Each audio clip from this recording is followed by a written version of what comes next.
Andriki Namaskaram.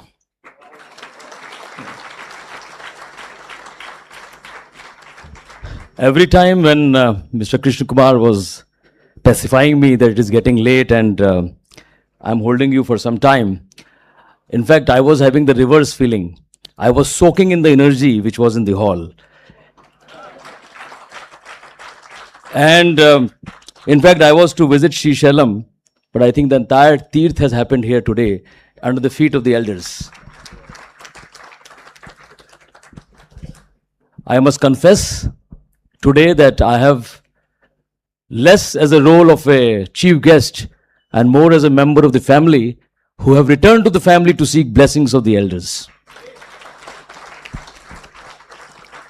It is indeed my pleasure, my privilege, my honor, an emotional moment for me to be part of this great congregation.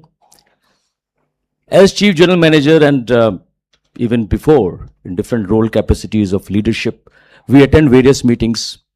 We have been attending meetings, but there are only few gatherings that carry the warmth, the affection, the wisdom, the connect, and the emotions that I experience today with this gathering when I am here.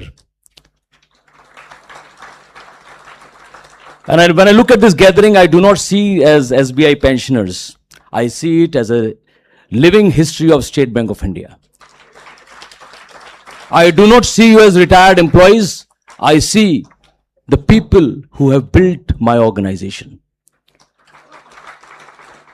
I see the people who carried the State Bank of India on their shoulders through the decades of change. I see in you people who worked for this organization not as a profession but as a mission. I also see this generation that has transformed a bank into the Institute of Nations Repute, and from the Institute of Nations Repute to the symbol of trust. I owe my existence, not only me, the entire bank, to your hard work, to your contribution, and to your dedication. I must also confess, as I said, that this is not a moment of Chief General Manager standing here. This is a personal moment for me.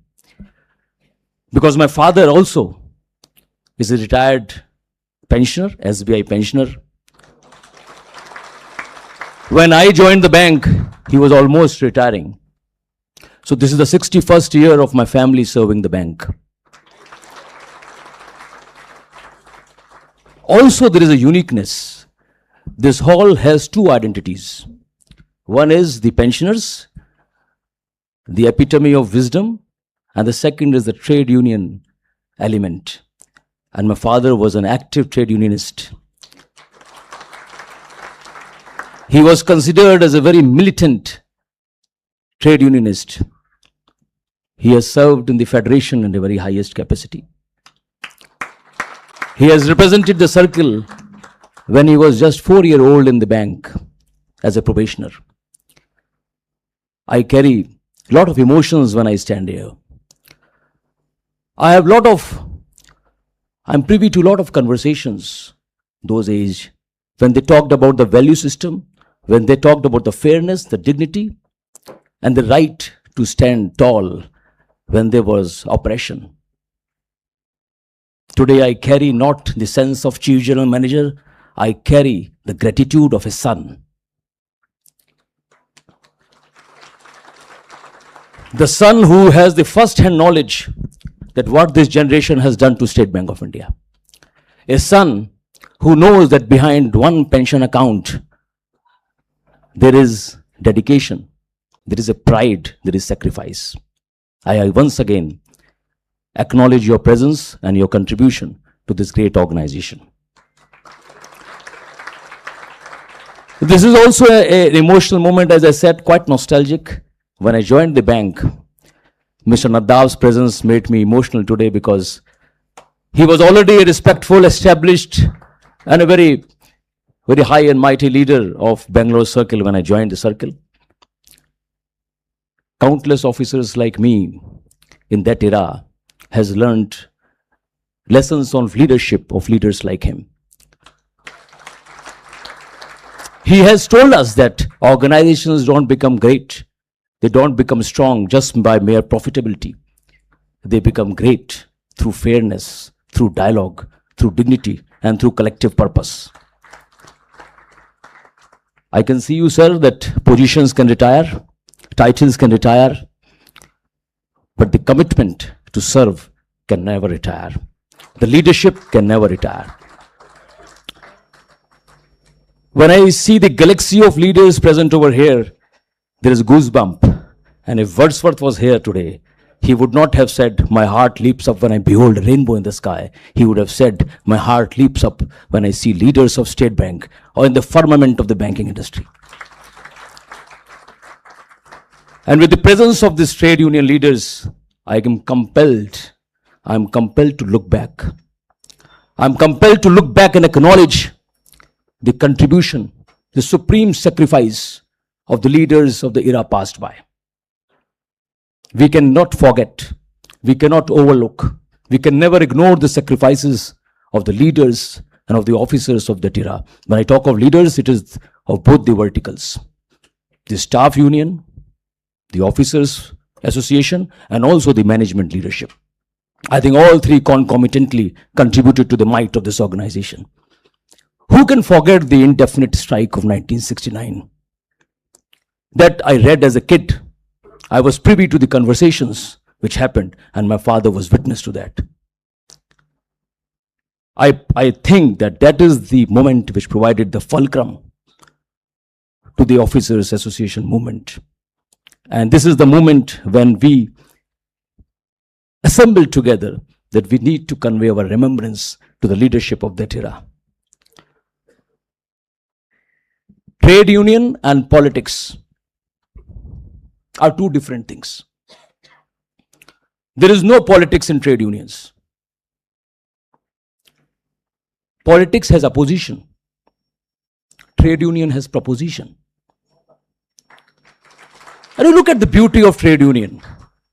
Even the loser shares the common objective of the winner, and that is to further the interest of the members and to further the interest of the organization.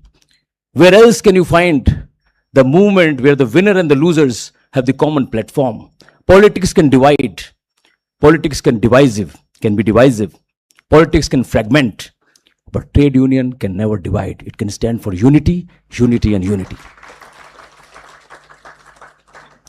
I definitely acknowledge the contribution of the pensioners, and as I said, I am here today not as the Chief General Manager. Of course, the card says that, but I was very eager to come here because I always feel very home. I feel that I am under the guidance, under the protection of the seniors, and trust me, as we move along, as much as I shall carry the warmth of your affection, I am sure you will have all the respectful regards under my leadership in the circle. I may not have cure, I may not be the panacea for everything, but the intent must be very, very in chiming with your concerns. Thank you very much for inviting me today, making my moment, because I'm just starting my journey in the circle, and this is not a circle which is unknown to me. 1983, as a 9-year-old kid, I came to the circle when Mr. Subramaniam was the Chief General Manager and my father was to deliver some address here. I had also the privilege of interacting with not only Mr. Nadaf, I have also carried the affection of Mr. Godbole. I have also carried the affection of Mr. Shantaraju, also Mr. L.V. Subramaniam, if I place him correct. I also had the privilege of visiting the house of one of the greatest, Mr. Moses, those days in Chennai. I think I have a lot of memories. And when I say it is the 61st year of my existence in this bank, also through my shoulders of my father, I think there's a lot of bonhomie which we'll create together. There's a lot of similarity which I can relate with you. I think together, I'm sure you will strengthen me, my presence in the circle, as much as we will for your concerns. Thank you very much.